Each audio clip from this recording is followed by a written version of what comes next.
खबर देहरादून से है, जहां पर अल्पसंख्यक छात्र छात्राओं के लिए संचालित केंद्र पोषित छात्रवृत्ति योजनाओं में गड़बड़ी की केंद्रीय अल्पसंख्यक कार्य मंत्रालय द्वारा जताई गई आशंका सही साबित हुई।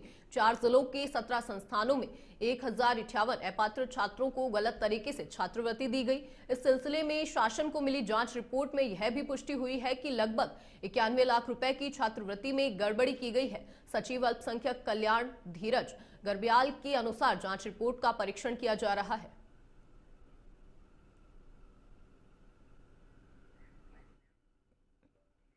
जो छात्रवृत्तियां अल्पसंख्यक बच्चों के लिए बांटी गई हैं 2021-22 और 22-23 में, तो उसमें कुछ खामियां नज़र आई थी। तो उस पर गवर्नमेंट ऑफ इंडिया ने एक डायरेक्शन सारे स्टेट्स को दिया था कि इसमें एक वृहद रूप से जांच करा लें और डिस्ट्रिक्ट एडमिनिस्ट्रेशन के माध्यम से जांच करा लें। तो उसमें हमने 13 जनपदों के जिलाधिकारियों से रिक्वेस्ट की थी कि आप इसमें डिटेल एक जांच करवा के सारे इंस्टीट्यूट अपनी रिपोर्ट हमें सबमिट करें। तो हमारे स्टेट में लगभग 92 इंस्टीट्यूट ऐसे थे जिनकी सूची हमें प्राप्त हुई थी। तो उसमें हम लोगों ने जब डिटेल इंस्पेक्शन हम लोगों ने कराया है, तो उसमें 92 इंस्टीट्यूट में से 17 इंस्टीट्यूट ऐसे हैं जिसमें लगभग 1058 स्टूडेंटों के नाम पे छात्रवृत्ति प्राप्त की गई है, लेकिन वो बच्चे या तो वहाँ पढ़ नहीं रहे थे या हाल ही में उत्तराखंड के मुख्यमंत्री पुष्कर सिंह धामी का एक बयान सामने आया है, जिसमें उनका कहना है कि अब हम उत्तराखंड के लिए विकास का मॉडल बनाएंगे। वहीं इस पर कांग्रेस पार्टी के वरिष्ठ नेता और पूर्व मुख्यमंत्री हरीश रावत ने मुख्यमंत्री पुष्कर सिंह धामी पर तंज कसते हुए कहा कि क्या मुख्यमंत्री धामी यह कहना चाहते हैं कि हम अभी तक बिना किसी मॉडल के काम कर रहे थे। साथ ही उन्होंने कहा कि पूर्व में भाजपा सरकार के मुख्यमंत्रियों ने भी अपने कार्यकाल में किसी विकास के मॉडल से काम नहीं किया और अब धामी जी का यह बयान सामने आया है, जिसे मैं स्वीकार नहीं कर सकता। मुख्यमंत्री जी का बयान आया कि अब हम विकास का मॉडल बनाएंगे। तो आज तक हम बिना मॉडल के विकास कर रहे थे। क्या मुख्यमंत्री ये कहना चाहते हैं? पता नहीं कितने मुख्यमंत्री हो गए, मुझे तो याद भी नहीं। मैं 8वें नंबर का था, 7वें नंबर का था। कई लोग बहुत भूत खड़े कर दिए आपने जगह जगह जो है। लेकिन क्या ये सब ने कोई मॉडल बनाया नहीं? बिना मॉडल के काम करते रहे। 25 वर्ष है लग रहा राज्य में। और मुख्यमंत्री जी की बात से, उनके बयान से लगा, मैंने जो हेडिंग देखा समाचार पत्रों में। अंतर्राष्ट्रीय योग दिवस के अवसर पर देवभूमि उत्तराखंड में योग के विभिन्न कार्यक्रमों का आयोजन किया गया, जिसने पूरे राज्य में एक सकारात्मक और ऊर्जावान माहौल का संचार किया। इन आयोजनों का मुख्य केंद्र राजधानी देहरादून रही, जहां पुलिस लाइन में एक भव्य कार्यक्रम का आयोजन किया गया। कार्यक्रम में उत्तराखंड के राज्यपाल lieutenant general Gurmeet Singh, cabinet मंत्री सुबोध उनियाल और बड़ी संख्या में योग प्रेमियों ने उत्साहपूर्वक भाग लिया।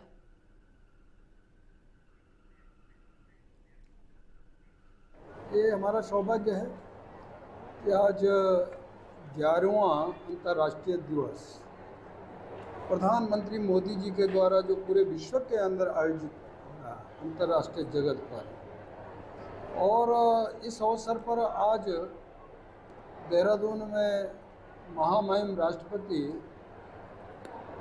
द्रौपदी मुर्मू जी का होना हम सब लोगों के लिए बड़े गर्व की बात है। और उनके साथ में सबने योग किया और उसके लिए मैं सबको शुभकामनाएं देता हूँ।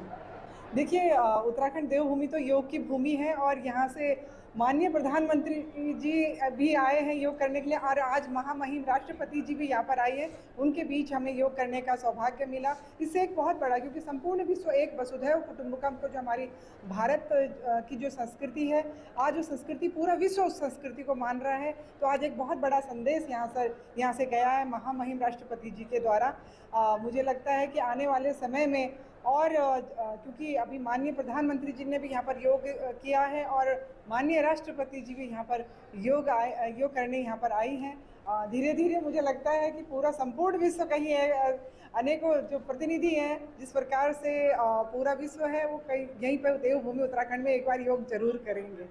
आज 11वें अंतर्राष्ट्रीय योग दिवस में आकर मुझे हार्दिक प्रसन्नता हुई और उससे भी कई ज़्यादा प्रसन्नता ये हुई कि हमें राष्ट्रपति द्रौपदी मुर्मू जी के सामने प्रेजेंटेशन करने का मौका मिला। मैं तहे दिल से सबका, पूरे डिपार्टमेंट का, आयुष विभाग का बहुत बहुत स्वागत करती हूँ, धन्यवाद करती हूँ। योग कितना फायदेमंद है, क्या संदेश है? सर, एक्चुअली योग जो है ये हमारे आंतरिक और बाह्य दोनों को ताकत देता है, शक्ति प्रदान करता है और हमारा ऑल ओवर विकास करता है। हम खुद एक आयुर्वेदा फैकल्टी से हैं, हम आयुर्वेदा डॉक्टर्स हैं, तो हम चाहेंगे आगे योग में बढ़े और जिस तरह से उन्होंने कहा कि आगे जिस तरह 1 लाख शिविर लगे हैं, इस तरह हमारे आयुर्वेद डिपार्टमेंट में योग का और ज़्यादा सेमिनार बने, जिससे कि हम और ज़्यादा बीमारी को दूर कर सकें। हम चाहते हैं हमारे आयुर्वेदिक थेरेपीज़ के साथ योग भी बढ़े। उत्तराखंड में त्रिस्तरीय पंचायत चुनाव की तैयारी तेज हो गई है। प्रदेश के 12 जिलों में पंचायत चुनाव की प्रक्रिया आरंभ हो गई है, जबकि हरिद्वार जिले में अभी चुनाव नहीं होंगे। पंचायती राज सचिव चंद्रेश यादव ने बताया कि 7,817 ग्राम पंचायत प्रधानों में से एसटी के लिए 226, एससी के लिए 1,467 और ओबीसी के लिए 1,250 पद आरक्षित किए गए हैं।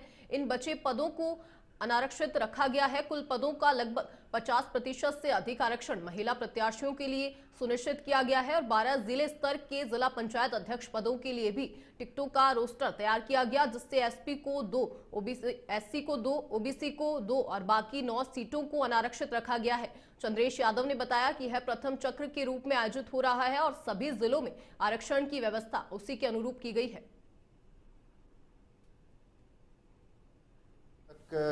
अंतिम प्रकाशन का प्रश्न है। संबंधित जिलाधिकारियों ने, जो जिला मजिस्ट्रेट के रूप में, जिला निर्वाचन अधिकारी के रूप में कार्य करते हैं, उनके द्वारा आरक्षण का फाइनल पब्लिकेशन जारी कर दिया गया है। जो हमें सूचना मिली है, उनकी कॉपीज निदेशालय में कलेक्ट की जा रही हैं, वहां से माननीय निर्वाचन आयुक्त को और शासन को उपलब्ध कराई।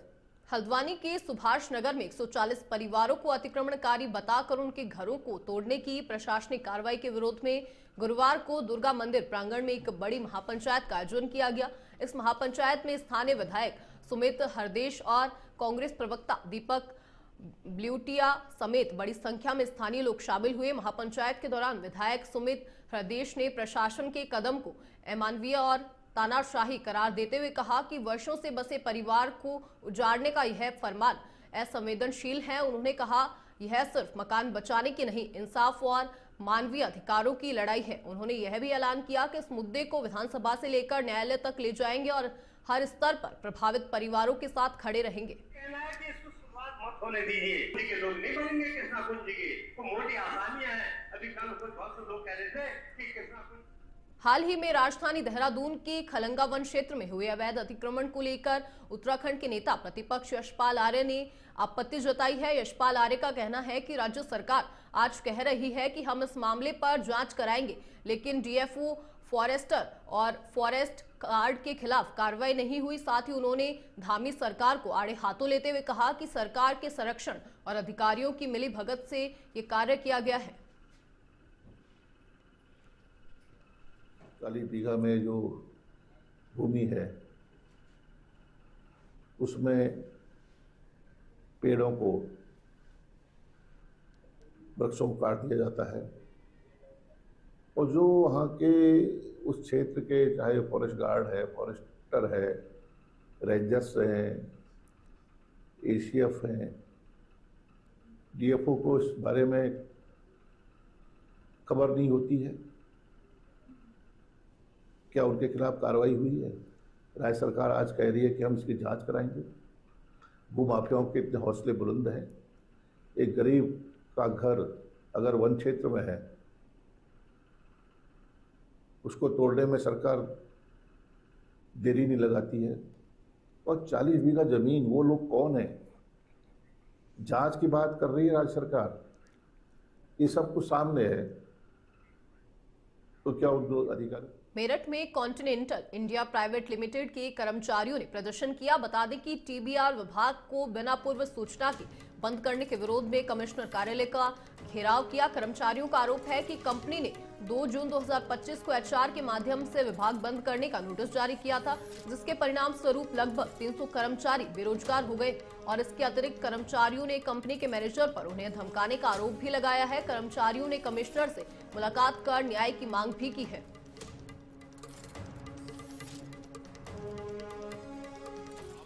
कल 5 घंटे लगभग धरना चला मोदी कॉन्टिनेंटल के गेट पर, और सिर्फ धरना इस चीज के लिए था जो वहां पर स्थायी कर्मचारी थे, परमानेंट जो वहां के वर्कर्स थे, उन्हें स्कीम बताकर उन लोगों को बाहर किया जा रहा, दबाव डालकर, डर दिखाकर, लालच झूठा सच्चा देकर उनको उस कंपनी से बाहर निकाला जा रहा। आज भी वहीं के बड़ी संख्या में कर्मचारी यहाँ पर आए हैं। हमारा सिर्फ यही कहना था कि इसका संज्ञान सरकार ले, प्रशासन के लोग लें, बैठकर वार्ता करें। ये फैक्ट्री बंद नहीं होनी चाहिए, ये सब के सब लोग वहां पे काम करना चाहते हैं, ये फैक्ट्री चले और वहां पर रोजगार जिस तरीके से इनका चलता आ रहा था, आने वाले समय पर जो लोग और पा सकते थे उनको रोजगार मिले, इस सब की हमारी कोशिश है। मैं भी इसे विधानसभा में भी लेके जाऊंगा। अभी इस पर कल तो सिर्फ धरना वो स्थगित किया गया था, अगर नहीं होगा तो स्थायी रूप से फैक्ट्री के पास ही, इस फैक्ट्री के सामने ही